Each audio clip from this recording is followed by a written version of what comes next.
القرآن خلق الانسان علمہ البیان. ذرا غور تو کیجئے، قرآن کیا ہے؟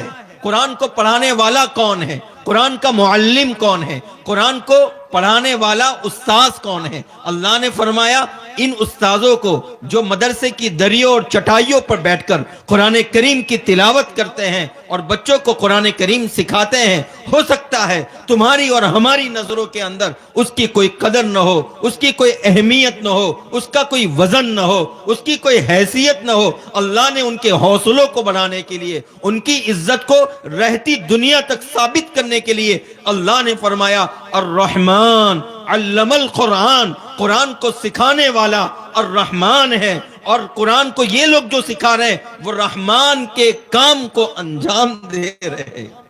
یعنی قرآن سکھانے والا الرحمن، رحمان نے علم القرآن، قرآن سکھایا تو سب سے پہلے قرآن تک پہنچایا رسول اللہ صلی اللہ علیہ وسلم نے، صحابہ تک پہنچایا، صحابہ کرام نے تابعین تک پہنچایا، تابعین نے تبع تابعین تک پہنچایا، اور یہ پھر سلسلہ ہوتے ہوئے ہم لوگوں تک پہنچایا. اور ہم اس بات کا شکر ادا کرتے ہیں کہ اے اللہ آپ نے اس مشغلے سے وابستہ کیا ہے جس مشغلے کی نسبت آپ نے اپنی طرف فرمائی، اور اس مشغلے سے وابستہ فرمایا ہے جس مشغلے کی نسبت رسول اللہ صلی اللہ علیہ وسلم نے خود اپنی طرف بھی فرمائی. اللہ کے نبی صلی اللہ علیہ وسلم نے فرمایا انما بعثت معلما، میں معلم بن کر مبعوث ہوا ہوں.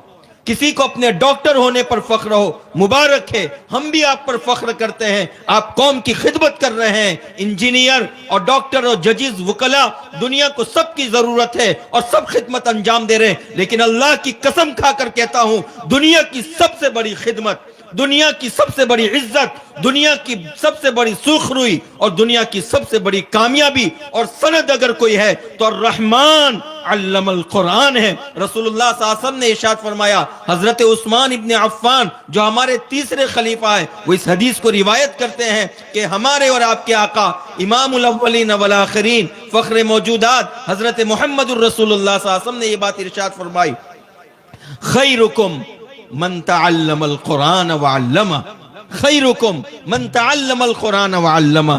ہم جانتے ہیں کہ یہ امت تمام امتوں سے بہتر ہے.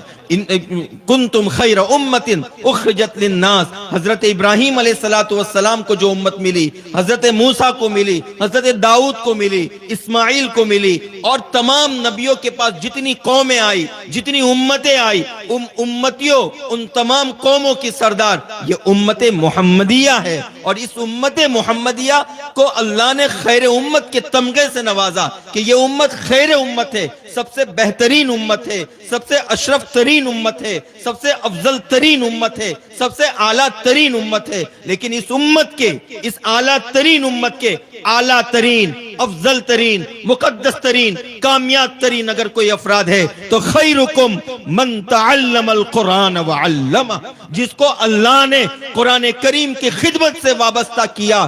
اللہ کی قسم دنیا میں اس سے اچھا، دنیا میں اس سے بڑا کوئی کام نہیں، کوئی کام نہیں. لوگ کہتے ہیں کہ مولوی کرتا کیا ہے؟ قرآن ہی تو پڑھاتا ہے.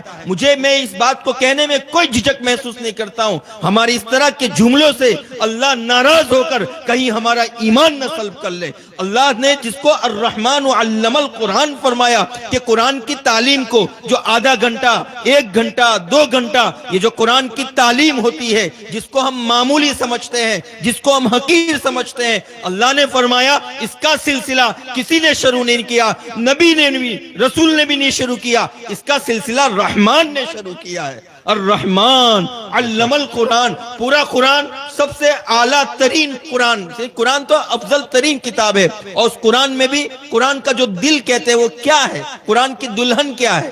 سورہ رحمان ہے. سورہ رحمان کی پہلی آیت الرحمن علم القرآن، رحمان ہے جو قرآن کی تعلیم دیتا ہے. اس کے بعد فرمایا خلق الانسان، انسان کو پیدا کیا. اب یہ جو ڈاکٹرز ہوتے ہیں، ڈاکٹر انسان کی جو طبعی ضرورتیں ہیں، ان کے بدن کے اندر جو تکلیفیں، مصیبتیں آتی ہے اس کا علاج کرتے ہیں. اللہ نے پہلے تو انسان کو پیدا کیا، اس کے بعد تعلیم دی، لیکن اللہ نے ترتیب یہ نہیں رکھی الرحمن خلق الانسان علم القرآن. جی نہیں، دنیا کو یہ بتانا تھا کہ تعلیم قرآن ہی مقصد ہے تخلیق انسان کا.